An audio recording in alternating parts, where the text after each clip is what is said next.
In my previous life, just after I graduated from college, my boyfriend Ryan Miller suggested a trip to the mountains for some extreme whitewater rafting. I tried to dissuade him, pointing out that the rapids there were steep and dangerous, making accidents likely. Ryan listened to my concerns, and we didn't go. However, other classmates who went ended up capsizing their rafts. Some drowned, while others suffered lung infections or brain damage. A few years later, Ryan and I got married and had a child. I thought life was perfect until the day I was too weak to get out of bed after giving birth.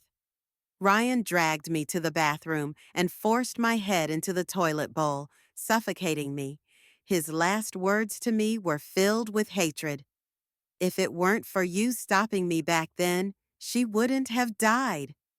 It was then I realized Ryan had blamed me all along for the death of his childhood sweetheart, Lily Parker, who drowned during that rafting trip. When I opened my eyes again, I had returned to the day Ryan asked me about the rafting trip. Babe, my friends and I are planning a trip to the mountains in a couple of days to try out that extreme whitewater rafting. They say it's the most thrilling one in the country. Will you come with me, please? Ryan's face loomed large in front of me. A wave of suffocating fear surged through me, and I gasped for air, needing a moment to calm down. On the table lay the brochure for the rafting trip. It boldly advertised 300-meter drop, not for the faint-hearted or those with heart conditions. Anna, this is the perfect birthday gift we found for Ryan. It's guaranteed to be thrilling and fun.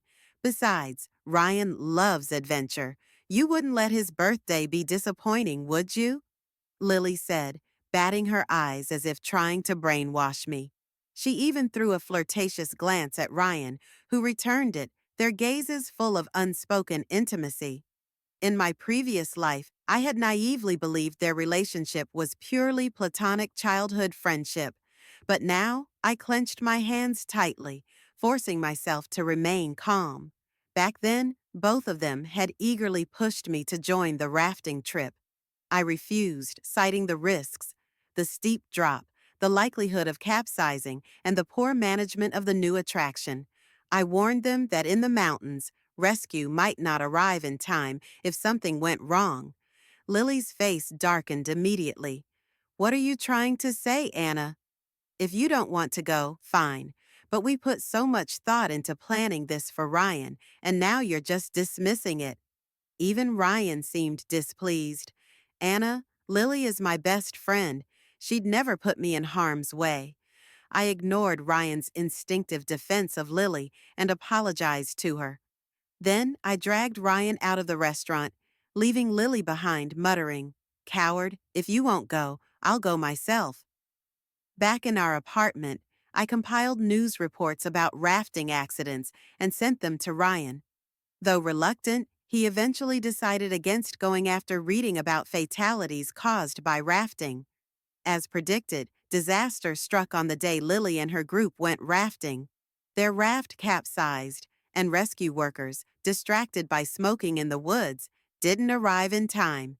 Lily, who couldn't swim, drowned, while the others suffered varying injuries. Ryan had hugged me tightly afterward, his face filled with relief. Thank you, Anna. If it weren't for you, I might have died out there too. We got married and had a child. For a while, life seemed serene and happy. But just a year after our wedding, Ryan killed me, accusing me of causing Lily's death. He took our child and inherited my family's wealth, only to drive my parents and child to the streets where they froze to death. Now, as I looked at Ryan and Lily, I forced a smile. Ryan, it's your birthday, so of course you should decide what we do. I'll go wherever you want. Ryan beamed, pleased. I knew my baby was the best. Lily's expression soured. Anna, I thought you didn't like adventures. Are you just pretending for Ryan's sake? She clung to Ryan's sleeve. If Anna doesn't want to go, we shouldn't force her. The rest of us can go with you. Suppressing my disgust at her fake concern, I kept smiling. Oh no, I'm excited about it. Let's start packing, Ryan. I dragged Ryan out of the room, leaving Lily fuming behind us. Once home, I began packing eagerly. Ryan, however, seemed worried. Anna, you said that place is dangerous? Are you sure about this? He handed me his phone, showing a promotional video of the rafting site. The footage showed a near vertical drop, almost 90 degrees, with the raft plunging into the rapids and disappearing for a moment before re-emerging. The comments above the video read, "Morning ride, afternoon retrieval, evening wake. Looks deadly, but it's not safe. Great way for companies to downsize. Survivors get to brag, losers get left behind." Ryan hesitated. Babe, didn't you say you wanted?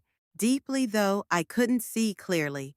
The sound of their lips and the exchange of saliva echoed embarrassingly in the silence. Even Ryan's friends turned their heads awkwardly. If we weren't here, they'd probably have turned this into some steamy river rendezvous. When the rafts emerged from the cave, Lily tried to act casual, smoothing her hair, but her swollen lips betrayed her. "Wasn't that fun?" she said, looking at me with a provocative smile. I simply smiled back, saying nothing. The real show was yet to come. The calm stretches ended quickly as we approached a massive drop. The river grew wild with relentless rapids, countless sharp bends, and the enormous descent ahead. We had reached about one-third of the way through the rafting course. Lily, wanting to stay as close to Ryan as possible, completely ignored the safety instructions to sit at opposite ends of the raft for balance. A massive wave hit, flipping over several rafts, including ours. "Help! Help!" Lily's panicked cries echoed. The water here wasn't deep, barely reaching her chest, but she flailed helplessly, splashing around as if she were about to drown. I, along with everyone else, was tossed into the water. As I made my way back to the raft, I accidentally swallowed some water and began coughing violently. Ryan, however, didn't even glance my way. Without hesitation, he swam directly to Lily, helping her back to the raft and making sure she was secure. Ironically, Ryan only knew how to swim because I had paid for him to take lessons with the best instructor I could find, worried that he might one day face such a situation. And now he was using the skills I funded to save another woman. "That was so scary," Lily whimpered, trembling as she clung to Ryan like a boneless cat. "If you hadn't been there, Ryan, I don't know what would have happened to me." Only then did Ryan seem to remember my existence. He glanced at me awkwardly, noticing I was still coughing. "Anna, Lily's just never been in the water before. That's why she panicked. Don't take it the wrong way. We're totally innocent," he said, trying to justify himself. "Why did you swallow water?" Lily, seemingly realizing she needed to address the group, chimed in. "Right, Anna? Don't get jealous or anything. It was just a little accident," she added, laughing nervously. "Of course not," I replied calmly, showing no emotion. "You two have always been close. It's understandable. It was dangerous just now. Even I swallowed water. But it's a good thing Ryan reacted so quickly to save you. Lily, are you okay?" Lily waved her hand dismissively, clearly uneasy. "I'm fine, I'm fine," she muttered. Ryan's friends, who had been watching the scene unfold, gave me sympathetic looks. It was obvious they understood exactly what Ryan had just done, but I pretended not to notice and gripped the edge of the raft tightly. "Brace yourselves, another big wave is coming," someone called out. The next moment, our raft reached a nearly vertical drop. The raft plunged downwards, and Lily's shrill scream pierced the air. Judging by the duration of the fall, the drop was massive. Torrential water poured over us, filling the raft within seconds.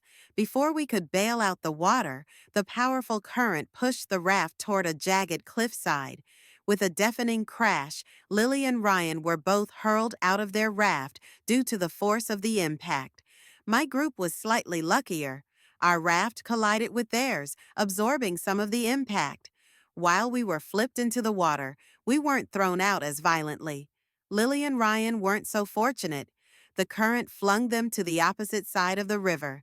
Lily's cheap helmet, as expected, shattered upon hitting the rocks. Sharp fragments cut her face, and blood quickly spread into the water, but she didn't even seem to notice the pain. Without a life jacket, she struggled desperately, choking on water as she fought to breathe.